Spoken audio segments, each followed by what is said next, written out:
이번 오디오북은 역학적 시스템에서 운동량과 충격량에 대한 내용입니다. 이 단어는 중등과학에서 여러 가지 힘, 운동과 에너지, 그리고 고등학교 물리원에서 역학과 에너지라는 단원과 연계됩니다. 반드시 연계성을 생각하면서 공부해야 합니다. 학습 목표: 일상생활에서 충돌과 관련된 안전사고를 탐색하고 충격량과 운동량을 이용하여 안전장치의 효과성을 평가할 수 있다. 단원의 핵심: 중력이 생명과 지구 시스템에 어떤 영향을 줄까요? 또 안전장치의 원리는 무엇일까요? 지금부터 이에 대한 핵심 내용을 알아보겠습니다. 용어 정리. 용어 1. 대류현상. 대류현상은 유체 내에서 발생하는 열에 의한 운동을 의미하는데요. 이는 공기나 물 같은 유체가 온도 차이로 인해 상대적인 밀도 차이를 갖게 되어 발생하는 현상입니다. 대표적인 대류현상의 예로는 대기 중의 대류운동과 바다나 호수의 열층 혼합이 있죠. 예를 들면 대기 중에서 따뜻한 공기는 상승하고 차가운 공기는 하강하는 경향을 가집니다. 이는 따뜻한 공기가 상승하여 상대적으로 낮은 압력 지역으로 이동하면서 더 차가운 공기와 교차하게 되기 때문인데요. 이러한 공기의 상승과 하강에 의한 운동을 대류운동이라고 합니다. 대류운동은 지구의 기온 변화, 바람의 발생, 구름의 형성 등에 영향을 줍니다. 또한 대류현상은 바다나 호수의 열층 혼합에도 관련이 있습니다. 따뜻한 해수면에서는 열이 상승하여 상대적으로 낮은 압력 지역으로 이동하고, 차가운 해수면에서는 열이 하강하여 상대적으로 높은 압력 지역으로 이동합니다. 이러한 대류운동은 열과 영양분의 혼합을 유지하고 수질 조건을 균일하게 만드는 역할을 하는데요. 대류현상은 자연현상에서 주로 관찰되는 현상이며 기상현상과 지구의 열균형을 이해하는 데 중요한 역할을 합니다. 통합과학에서는 대류현상의 개념과 원리에 대해 배우고, 이를 통해 자연의 현상과 기후 변화를 이해하는 기초를 다질 수 있습니다. 용어 2. 무중력 상태. 무중력 상태는 물체가 중력에 의한 작용이 없는 상태를 말합니다. 중력은 물체에 작용하여 물체를 끌어당기는 힘이며, 우리가 일상적으로 경험하는 상황에서는 어떤 물체든지 중력에 의해 아래로 떨어지거나 땅에 붙어 있는 것을 볼 수 있습니다. 무중력 상태에서는 중력 가속도가 0이 되어 중력을 느끼지 못하죠. 인공위성 내부나 자유낙하할 때 중력을 느끼지 못하게 되고요. 아주 큰 물방울도 중력을 받지 않아서 둥글게 형성됩니다. 무중력 상태는 일반적으로 지구의 중력이 아주 작아지거나 없어지는 우주 공간에서 실현되는데요. 예를 들어 우주 비행사들은 우주선이 지구 중력을 벗어난 우주 공간으로 진입할 때 무중력 상태를 경험하게 됩니다. 무중력 상태에서는 중력이 없기 때문에 물체가 떨어지지 않고 공중에 떠 있는 것처럼 보입니다. 이 상태에서 물체의 운동은 중력이 없기 때문에 직선 운동으로 이루어질 수 있으며, 물체의 방향을 바꾸거나 멈추는 데는 외부의 힘이 필요합니다. 통합과학에서는 무중력 상태의 개념과 그에 따른 물체의 운동에 대해 배우는데요. 이를 통해 중력이 물체의 운동에 어떤 영향을 미치는지 이해하고 무중력 상태에서의 특성을 이해하는 기초를 다질 수 있습니다. 용어 3. 지구의 대기. 수소나 헬륨과 같은 기체는 가볍고 속력이 빨라서 지구 중력의 영향에서 벗어나 우주로 날아가 버리는데요. 이에 비해 비교적 무겁고 속력이 느린 산소나 질소와 같은 기체가 지구에 남아서 지구의 대기를 구성하고 있습니다. 다른 지구에 비해 중력이 매우 작기 때문에 기체가 우주로 날아가 버려서 달에는 대기가 존재하지 않습니다. 용어 4. 뉴턴 운동 제3법칙인 작용-반작용 법칙. 작용-반작용 법칙은 통합과학에서 배우는 뉴턴의 제3법칙으로서 작용하는 힘과 그에 따른 반작용하는 힘 사이의 상호작용을 설명하는 법칙입니다. 작용-반작용 법칙은 다음과 같이 요약될 수 있는데요. 두 물체 사이에 작용하는 힘은 크기가 같고 방향이 반대이며 서로 다른 두 물체에 동시에 작용한다. 즉, 한 물체가 다른 물체에 힘을 가할 때 그 물체는 동시에 그 힘에 의해 같은 크기의 반대 방향의 힘을 받게 됩니다. 예를 들어 볼게요. 만약 여러분이 벽에 손을 내던지면 손은 벽을 밀어내려는 힘을 가합니다. 그리고 벽은 동시에 손을 밀어내려는 크기가 같고 반대 방향에 힘을 가합니다. 이것이 작용-반작용인 거예요. 또 다른 예로는 로켓 추진 원리가 있는데요. 로켓은 연소하는 연료를 뒤로 토해내면서 전진하는데 이때 로켓이 추진력을 가하는 동시에 연료가 반대 방향으로 토해나가는 반작용이 발생합니다. 이 법칙은 모든 물체의 상호작용에서 적용되며 우주 비행, 자동차 운행, 스포츠 등 다양한 현상과 상황에서 나타납니다. 작용-반작용 법칙은 운동의 보존, 에너지 전달, 평형 유지 등을 이해하는 데 중요한 개념입니다. 중력이 지구 시스템에 주는 영향. 중력은 공기 중의 수증기가 비나 눈의 형태로 지표로 떨어져 바다로 흘러가도록 하며, 중력에 의해 흐르는 물과 빙하는 오랜 기간에 걸쳐 지표를 변화시키면서 지구 시스템에 영향을 주는데요. 이를 세부적으로 살펴보겠습니다. 지구의 형태 유지. 중력은 지구의 형태와 구조를 유지하는 데 중요한 역할을 합니다. 지구의 중력은 지구의 질량과 반비례하며, 지구의 질량이 크기 때문에 지구는 자체적으로 구형태를 유지하고 있습니다. 중력은 지구의 표면에서부터 지구의 중심까지 일정한 방향으로 작용하여 지구의 형태를 안정시키고 대기권, 해양, 지각 현상을 지원합니다. 대기권과 기후 현상. 중력은 대기권을 형성하고 지구의 기후 현상에도 영향을 미칩니다. 중력은 대기 분자들을 지구 표면으로 끌어당기고 대기권의 상층으로부터 하층으로 이동하는 공기대류 현상을 유발합니다. 이러한 공기대류는 날씨와 기후를 조절하며 지구의 온난화 현상과 관련된 기후 변화에도 영향을 줍니다. 해양 조류와 해수면 변화. 중력은 해양 조류의 움직임과 해수면의 변화에도 영향을 미칩니다. 해양 조류는 중력에 의해 형성되며 지구의 회전과 결합하여 전 세계적인 해류를 형성하고 태양과 달의 조력과 함께 작용하여 해수면의 변화를 일으키는 원인 중 하나입니다. 또한 운석이 대기를 통과하면서 지구의 중력에 의해 지구로 떨어지는 것. 건축 현장의 수직추가 지구의 중력에 의한 효과로 인해 이용된다는 것처럼 중력은 지구 시스템의 여러 측면에 영향을 미치며 우리의 생활과 지구 생태계에 매우 중요한 역할을 합니다. 이러한 이해는 우리가 지구의 자연 현상을 이해하고 활용하는 데 도움을 줄 수 있습니다. 중력이 생명 시스템에 주는 영향. 중력은 지구상에서 모든 물체에 작용하는 힘으로 생명 시스템에도 중요한 역할을 합니다. 중력은 다양한 생물에게 영향을 미치며 생물체의 성장, 구조, 운동 등에 영향을 줍니다. 성장과 발달. 중력은 식물과 동물의 성장과 발달에 영향을 미칩니다. 식물은 중력을 인지하여 뿌리를 아래쪽으로, 줄기와 잎을 위쪽으로 성장시킵니다. 동물의 경우 중력에 의해 뼈와 근육, 그리고 관절이 발달하며 중력에 의한 운동으로 근력을 키우고 성장합니다. 혈액순환. 중력은 혈액순환에도 영향을 미칩니다. 인체에서 중력은 혈액을 하체로 끌어내려 심장에 돌아오는 혈류를 도와줍니다. 또한 중력은 혈액이 다리에 모이는 것을 방지하고 상체와 머리로 혈액을 유도하여 적절한 혈압을 유지하는 데 도움을 줍니다. 운동. 중력은 운동에 큰 영향을 미칩니다. 중력은 물체를 끌어당기는 힘을 제공하기 때문에 운동을 할 때 필요한 힘의 기반이 됩니다. 중력을 이용하여 운동을 하면 근육을 발달시키고 뼈를 강화시키는 등의 효과를 얻을 수 있습니다. 자세와 균형. 중력은 우리의 자세와 균형을 유지하는 데 중요한 역할을 합니다. 중력은 우리를 땅에 붙잡아주기 때문에 일상적인 활동에서 균형을 유지하고 안정적인 자세를 유지할 수 있도록 도와줍니다. 신경계와 중력 감지. 중력은 신경계에서 중요한 역할을 합니다. 인체 내의 특수한 기관인 전정기관은 중력을 감지하여 우리의 자세와 균형을 조절하는 역할을 담당합니다. 전정기관은 머리의 움직임에 따라 유체의 움직임을 감지하여 중력 방향과 관련된 정보를 뇌로 전달합니다. 동물 이동과 적응. 중력은 동물들이 환경에 적응하고 이동하는 데에도 영향을 미칩니다.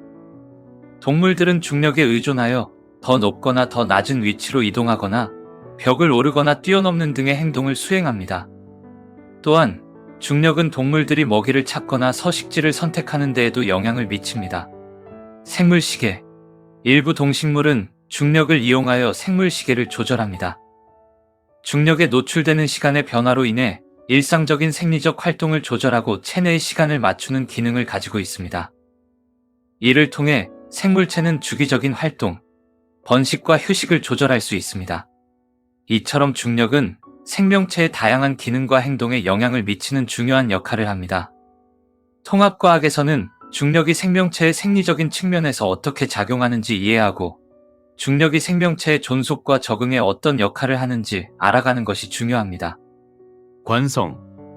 관성은 물체가 가지고 있는 움직이려는 성질을 의미합니다. 물체의 질량이 클수록 관성도 커지며 물체의 운동 상태를 유지하거나 변화시키기 위해 가해지는 힘에 저항하는 경향이 있습니다. 관성의 개념은 니클라우스 쿠퍼니쿠스와 갈릴레오 갈릴레이를 거쳐 아이작 뉴턴에 의해 체계화되었습니다. 뉴턴의 관성의 법칙은 물체는 정지 상태에 있거나 일정한 속도와 방향으로 직선 운동을 유지하는 경향이 있다는 원리를 설명합니다. 다시 말해, 물체는 외부의 영향이나 힘에 의해 움직이거나 멈출 때까지 그 상태를 유지하려는 성질을 갖고 있습니다. 관성은 물체가 가속되거나 방향이 변할 때 나타나는데요. 물체에 가해지는 힘에 따라 물체는 가속되어 속도나 운동 방향이 변하거나 정지 상태를 유지하려고 합니다. 이런 관성의 성질은 물체의 질량과 관련이 있습니다. 질량이 큰 물체는 큰 관성을 가지고 있어서 더 큰 힘이 필요하거나 긴 시간이 걸려야 가속되거나 운동 방향이 변할 수 있습니다. 또한 관성의 법칙은 뉴턴의 운동 법칙 중 하나로 알려져 있죠. 이 법칙은 물체의 질량과 가해지는 힘에 의해 물체의 가속도가 결정된다는 원리를 설명합니다. 따라서 관성의 개념은 물리학에서 운동, 운동의 법칙, 운동 상태의 변화 등을 이해하는데 중요한 역할을 합니다. 운동량. 관성은 물체의 질량이 클수록 크죠. 질량이 큰 자동차는 관성의 크기가 커서 정지시키기가 어려워요. 질량이 작은 자동차는 관성의 크기가 작아서 상대적으로 정지시키기가 쉽죠. 운동량은 물체의 운동 상태를 나타내는 물리량인데요. 운동량은 물체의 질량과 속도의 곱으로 표현됩니다. 수식으로 볼까요? 운동량은 물체의 질량 곱하기 속도이다. 운동량은 모멘텀이라고 하죠.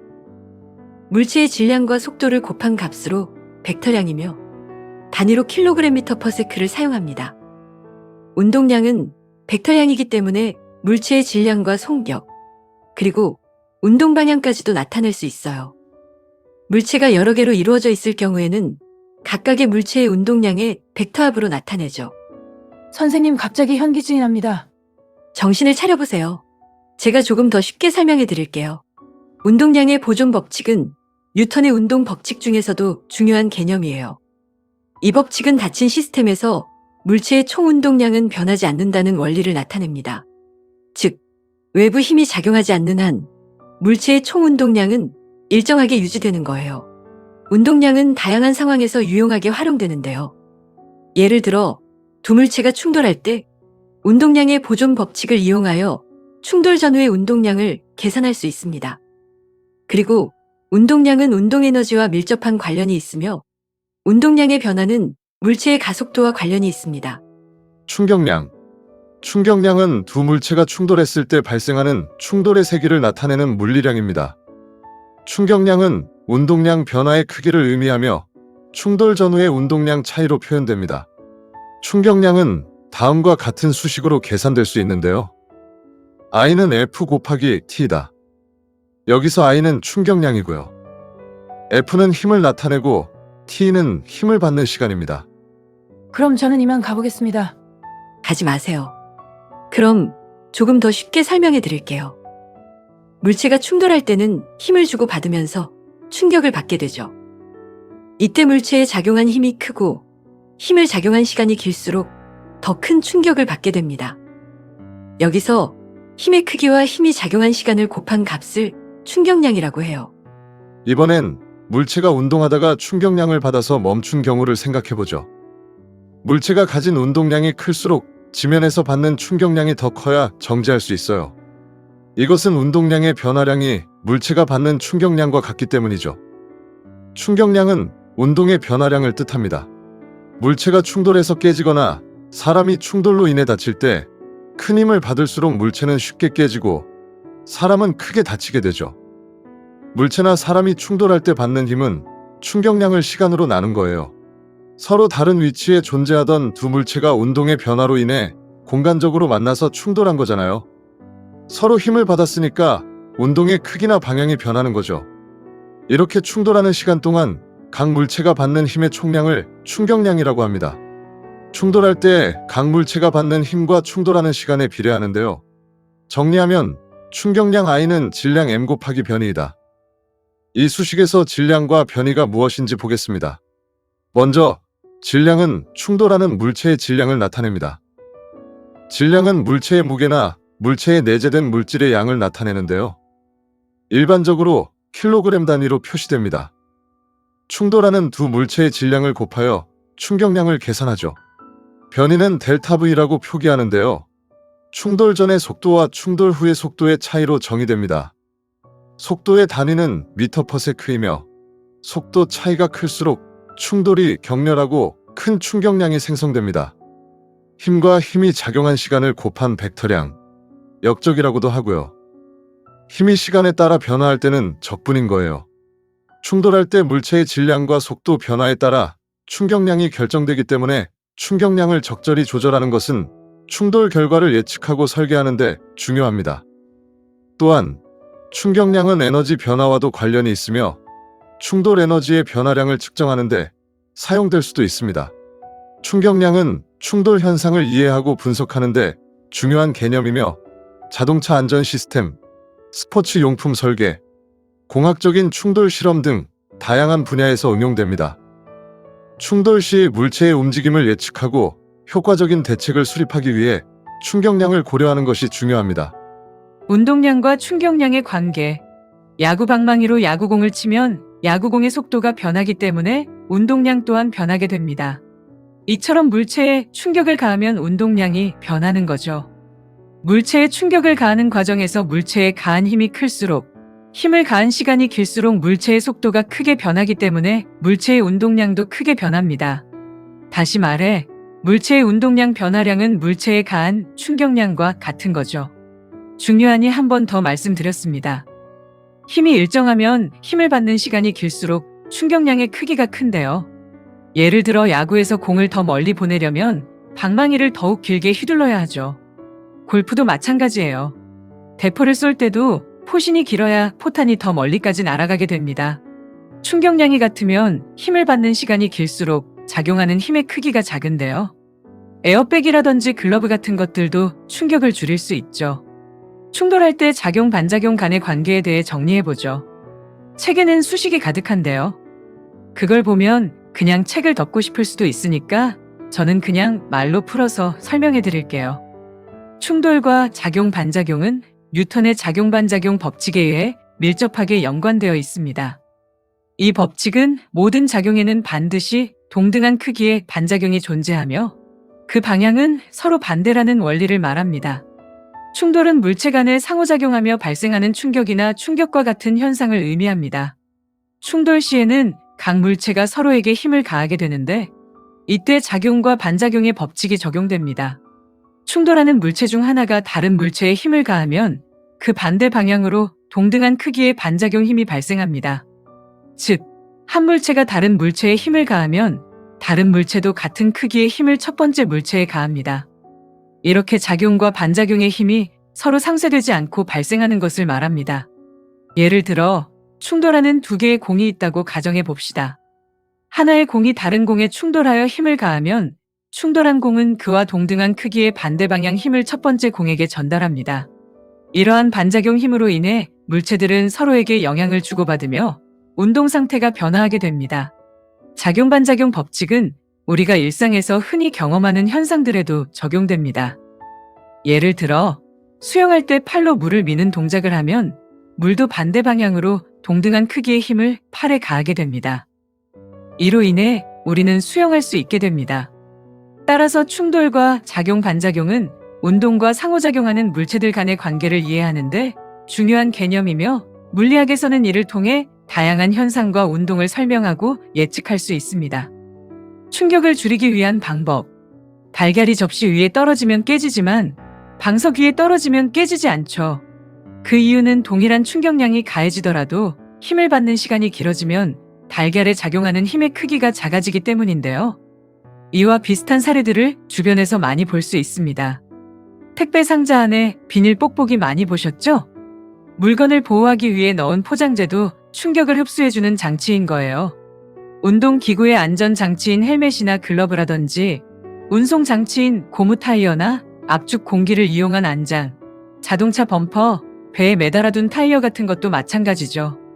자동차에서의 안전장치를 살펴보고 마무리하죠. 안전띠는 자동차가 충돌했을 때 자동차의 속력이 갑자기 느려지면 탑승자는 관성에 의해 앞으로 튀어나가면서 차량 내부 장치나 유리창에 부딪혀서 부상을 입을 수 있어요. 이때 안전띠는 탑승자가 앞으로 튀어나가는 것을 막아주는 거죠. 에어백은 탑승자가 차량 내부에서 운전대 등과 같은 장치에 충돌할 때 충격이 가해지는 시간을 길게 하여 탑승자가 받는 힘을 작게 해줍니다. 범퍼는 별거 아닌 것 같지만 충돌했을 때 적절히 찌그러지도록 만들어졌고요. 자동차가 서서히 멈추게 해주는 중요한 역할을 합니다. 하지만 무엇보다도 앞차와의 안전거리를 유지하는 것이 가장 좋은 안전장치입니다. 위험한 순간에 브레이크를 밟았을 때 정지 거리가 길어지기 때문에 앞차와의 충돌을 방지할 수 있죠. 운전해보시면 아시겠지만 뒷차가 쌍라이트 번쩍이면서 제 엉덩이 바로 뒤에 따라오는 건 굉장히 기분이 좋지 않은 일인 거예요. 마무리. 단원의 핵심. 중력이 생명과 지구 시스템에 어떤 영향을 줄까요? 또 안전장치의 원리는 무엇일까요? 중력이 생명과 지구 시스템에 주는 영향. 생물은 스스로 중력을 견디기 위한 몸의 구조와 형태를 갖추게 되고, 중력은 공기 중의 수증기가 비나 눈의 형태로 지표로 떨어져 바다로 흘러가도록 하며, 중력에 의해 흐르는 물과 빙하는 오랜 기간에 걸쳐 지표를 변화시키면서 지구 시스템에 영향을 준다. 운동량과 충격량, 그리고 안전, 작용과 반작용은 항상 동시에 나타나며 크기가 같고 방향은 반대이다. 운동량과 충격량의 관계. 충격량은 운동량 변화량과 같고 충격 흡수 장치는 힘을 받는 시간을 길게 하여 충격을 흡수하는 장치이다. 자동차에서의 안전 장치에는 안전띠, 에어백, 범퍼 등이 있다. 지구 시스템에 대한 내용은 다음 영상에서 이어집니다.